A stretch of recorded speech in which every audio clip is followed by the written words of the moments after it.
ರಾಜ್ಯಕ್ಕೆ ಹಕ್ಕಿ ಜ್ವರ ಲಗ್ಗೆ ಇಟ್ಟಿದೆ. ಈ ವೈರಸ್ಗೆ 2 ಕೋಳಿಗಳು ಬಲಿಯಾಗಿರುವಂತಹ ಘಟನೆ ನಡೆದಿದೆ. ನೋಡಿ, ಕೆಲವು ವರ್ಷಗಳ ಹಿಂದೆ ಕೂಡ, ಕೆಲವು ದಿನಗಳ ಹಿಂದೆ ಕೂಡ ಹಕ್ಕಿ ಜ್ವರ ಅಂತ ಹೇಳ್ತಾ ಇದ್ವಿ. ಸೊ ಇದೀಗ ಹಕ್ಕಿ ಜ್ವರ ರಾಜ್ಯಕ್ಕೂ ಎಂಟ್ರಿ ಕೊಟ್ಟಿದೆ ಅನ್ನೋದ್ರ ಬಗ್ಗೆ ದೃಢಪಟ್ಟಿದೆ. ಸೊ ಎಲ್ಲಿ ಏನು ಇದಕ್ಕೆ ಸಂಬಂಧಪಟ್ಟಂತೆ ಏನು ವ್ಯವಸ್ಥೆಯನ್ನು ಆರೋಗ್ಯ ಇಲಾಖೆ ಮತ್ತು ಜಿಲ್ಲಾಡಳಿತಗಳು ಮಾಡಿಕೊಂಡಿದೆ ಅನ್ನೋದನ್ನು ಗಮನಿಸಬೇಕಾಗತ್ತೆ. ನೋಡಿ, ಚಿಕ್ಕಬಳ್ಳಾಪುರದಲ್ಲಿ H5N1 ಸೋಂಕು, ರಾಯಚೂರಿನಲ್ಲಿ ಪಕ್ಷಿಗಳು ಕೂಡ ನಿಗೂಢವಾಗಿ ಸಾವನ್ನಪ್ಪಿರುವಂತಹ ಘಟನೆ ನಡೆದಿದೆ.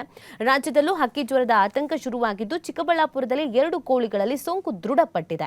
ಇದೇ ವೇಳೆ ರಾಯಚೂರು ಜಿಲ್ಲೆ ಮಾನ್ವಿ ತಾಲೂಕಿನ ಕೆಲವು ಕಡೆಯಲ್ಲಿ ಪಕ್ಷಿಗಳು ನಿಗೂಢವಾಗಿ ಸಾವನ್ನಪ್ತಾ ಇದ್ದು, ಹಕ್ಕಿ ಜ್ವರದ ಭೀತಿ ಆವರಿಸಿದೆ. ಚಿಕ್ಕಬಳ್ಳಾಪುರ ತಾಲೂಕಿನ ವರದಹಳ್ಳಿಯಲ್ಲಿ ಸಾಕಿದ ನಾಟಿ ಕೋಳಿಗಳಲ್ಲಿ ಹಕ್ಕಿ ಜ್ವರ ಪತ್ತೆಯಾಗಿದೆ ಅಂತ ಜಿಲ್ಲಾ ಉಸ್ತುವಾರಿ ಸಚಿವ ಡಾಕ್ಟರ್ MC ಸುಧಾಕರ್ ದೃಢಪಡಿಸಿದ್ದಾರೆ.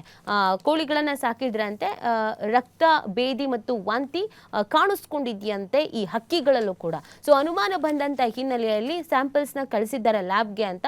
ಈ ಲ್ಯಾಬ್ ನಲ್ಲಿ ದೃಢಪಟ್ಟಿದೆ, ಹೌದು ಈ ಕೋಳಿಗಳಲ್ಲಿ H5N1 ಸೋಂಕು ಕಾಣಿಸ್ಕೊಂಡಿದೆ ಅನ್ನೋದು ದೃಢಪಟ್ಟಿದೆ. ಈ ಮುಖಾಂತರವಾಗಿ ರಾಜ್ಯದಲ್ಲಿ ಹಕ್ಕಿ ಜ್ವರ ಇದೆ ಅನ್ನೋದು ಗೊತ್ತಾಗ್ತಾ ಇದೆ. ಸೊ ಇದರ ಪರಿಣಾಮ ಇದೀಗ ಸಹಜವಾಗಿಯೇ ಯಾರ್ಯಾರು ಕೋಳಿ ಸಾಕಾಣಿಕೆಯನ್ನು ಮಾಡ್ತಾ ಇದ್ರು, ಅವರು ಯಾರ್ಯಾರು ಕೋಳಿ ಮಾರಾಟವನ್ನು ಮಾಡ್ತಾ ಇದ್ರು, ಈಗ ನಾನ್ ವೆಜ್ ತಿನ್ನುವಂಥವ್ರಿಗೂ ಕೂಡ ಒಂದು ಆತಂಕ, ಅಯ್ಯೋ ನಾವು ಕೋಳಿ ತಿನ್ಬೋದೋ ಬೇಡವೋ ಏನೋ ಎತ್ತವೋ ಅಂತ ಅಂದ್ಬಿಟ್ಟು. ಸದ್ಯದ ಮಟ್ಟಿಗೆ ಇದಕ್ಕೆ ಸಂಬಂಧಪಟ್ಟಂತೆ ಆರೋಗ್ಯ ಇಲಾಖೆ ಕೂಡ ಸಿದ್ಧತೆಯನ್ನು ಮಾಡ್ಕೊಳ್ತಾ ಇದೆ. ಇದರ ಬಗ್ಗೆ ಹೆಚ್ಚಿನ ರೀತಿಯಾದಂಥ ಅರಿವು ಮೂಡಿಸುವಂಥ ಕೆಲಸಕ್ಕೆ ಇದೀಗ ಮುಂದಾಗಲಾಗ್ತಾ ಇದೆ. ಚಿಕ್ಕಬಳ್ಳಾಪುರದಲ್ಲಿ ಕಾಣಿಸ್ಕೊಂಡಿರುವಂಥ ಹಿನ್ನೆಲೆಯಲ್ಲಿ ಸ್ವತಃ ಜಿಲ್ಲಾ ಉಸ್ತುವಾರಿ ಸಚಿವರೇ ಹೇಳಿರುವಂಥ ಹಿನ್ನೆಲೆಯಲ್ಲೂ ಕೂಡ ಜಿಲ್ಲೆಯಲ್ಲೂ ಹೈ ಅಲರ್ಟ್ ಅನ್ನು ಮಾಡಲಾಗಿದೆ ಅನ್ನೋದ್ರ ಬಗ್ಗೆ ಮಾಹಿತಿ ಸಿಗ್ತಾ ಇದೆ.